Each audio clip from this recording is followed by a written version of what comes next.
POV, t'essaies de parler d'internet à ton collègue. Putain mec, faut aussi, t'as vu ce qui se passe en ce moment avec Infowars, Elon Musk, tout ça et tout, c'est un On délire. s'en fout, on s'en fout.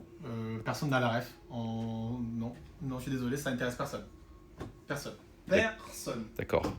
Bon, il faut absolument que j'en parle à des gens, donc j'en parle à vous. En gros, il y a The Onion, qui est un site ultra satirique, genre graphique, qui vient de racheter Infowars, qui est un site de giga complotiste. En fait, l'idée, c'est de transformer ce nid de fake news en plateforme d'humour, et je trouve ça incroyable. Mais attendez, ça devient encore plus dingue juste après. En fait, Infowars, ça appartenait à Alex Jones, l'un des rois de la désinformation sur Internet. Et en fait, il a perdu un énorme procès pour avoir proféré des mensonges sur la tuerie de Sandy Hook, qui avait été une grosse tuerie aux États-Unis, et il devait payer 1,5 milliard de dollars de dommages et intérêts. Pour rembourser cette grosse amende, il a dû mettre en vente tout son empire médiatique, donc le site, etc., les comptes Twitter qui sont du coup un gros package. Et c'est là que The Onion sont arrivés, ils ont gagné l'enchère pour transformer Infowars en espace de satire. Mais le gros problème, c'est que t'as Elon Musk, encore lui, qui a décidé de bloquer le transfert des comptes Twitter. Pourquoi? Parce qu'il dit que les comptes ne sont pas des biens qui peuvent être vendus, mais qui sont la propriété de Twitter. Petite pause, si ce sujet t'intrigue, abonne-toi, moi c'est Tazio et je te parle tous les jours de culture internet. Et le truc, c'est que cette histoire, elle soulève une question primordiale. Nos comptes sur les réseaux, est-ce qu'ils nous appartiennent vraiment